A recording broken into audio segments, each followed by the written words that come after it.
The dark truths about Steve Jobs and Apple.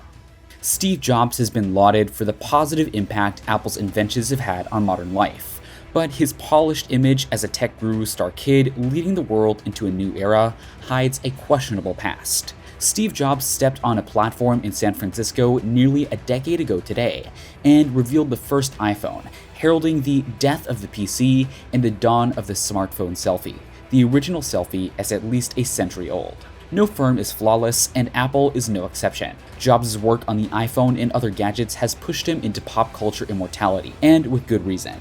Jobs revolutionized several industries, including communication, music, and video games. But like any great leader, Jobs and his firm were not without problems. Let's look into the details of the company, which has demonstrated an unpleasant, dark side on multiple occasions. Number 5. Steve Jobs was an outspoken opponent of charitable giving. In a 1985 interview with Playboy, Jobs said, "In order to understand how to do something successfully, you have to fail sometimes. The difficulty with most charities is that there's no measurement system in place, so it's impossible to know whether you succeeded or failed.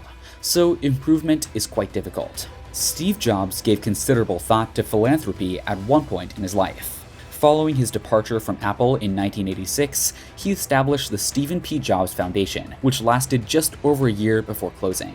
When Jobs returned to Apple in 1997, despite the company's tremendous earnings, he quickly shut down the company's charity activities and never re-established them. He simply didn't have the time for philanthropic initiatives. Mark Vermillion, who oversaw Jobs' short-lived organization, said in an interview, "I'm not sure if it was my inability to give him interest. I'm not in a position to judge Steve." Others who spoke to the New York Times on the condition of anonymity said that as Jobs' fortune grew and as his health deteriorated, he did more good by focusing his efforts on growing Apple as a corporation rather than diverting his focus to charity. Despite this, most American billionaires have contributed back to their communities in some fashion, with a few outliers. Given Jobs' $7 billion net fortune, it's remarkable that he has no public record of ever donating to charity. Number 4. Cracking the code. China's child labor reports. Is it lawful to hire workers under the age of 16? Despite the fact that the law does not say so, Apple has broken the law on multiple subjects. In 2010, Apple's active factories in China were found to be consistently employing workers under the age of 16.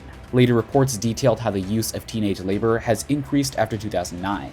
After the years have passed, child labor practices only increased, not by much, and just hinting at what would happen a year later. Since 2011, Apple has been employing people in other countries, forcing them to endure grueling 34-hour stints. The companies in other countries were open 24 hours a day, 7 days a week. Apple needed to meet increasing global demand for Apple products, so they used a productive and fruitful technique of terrible child labor. Unfortunately, even international factories did not comply with health and safety requirements. The corporation might have just made a colorful record of breaking more codes than just the regulations governing working hours and employee age. Number 3. Employees at Apple worked in a fearful environment. During Jobs' tenure, Apple established the Worldwide Loyalty Team, which has been dubbed the Apple Gestapo by some employees. The Worldwide Loyalty Team is a group of moles entrusted with spying on Apple's headquarters and shops and reporting their findings to the company's top management. Management is not aware of them, one Apple employee said in a Gizmodo interview about the task group. When Apple suspects a leak, the special forces, as we refer to them, will show up at any time, especially in the mornings. They'll contact the building's most senior management and request that they coordinate the operation. Following that, the team seizes the phones in order to search for indicators of leaking activity, while management coordinates the search. Number 2. Threats against the press and bloggers to keep them quiet. Apple doesn't just use fear to intimidate employees, it also uses it to stifle the press. During Jobs' tenure, there were multiple instances where Apple's legal staff bullied journalists. For example, a 19-year-old blogger named Nick Chiarelli revealed the existence of the Mac Mini before it was released in 2005. What's the end result? After a series of legal squabbles, Chiarelli permanently shut down his site, Think Secrets. Apple employees had searched the homes of journalists like Jason Chen in the guise of law enforcement. Number 1. Verbal abuse by Jobs.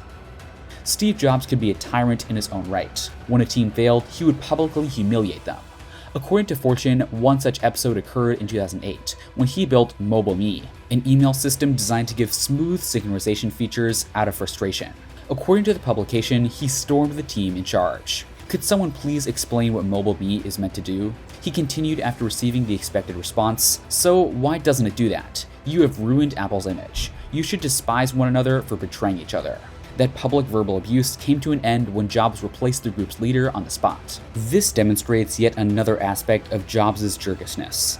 He would not just replace, but also terminate employees without warning. Jobs lost money in all of Pixar's areas as chairman of the board of directors, whether it was hardware, software, or animated entertainment. Solution: a lengthy period of unemployment. He was adamant about firing employees without severance pay or advance notice. That's all for today. See you next time with a lot more. Stay tuned and don't forget to like, share, comment, and subscribe to my channel. Thank you!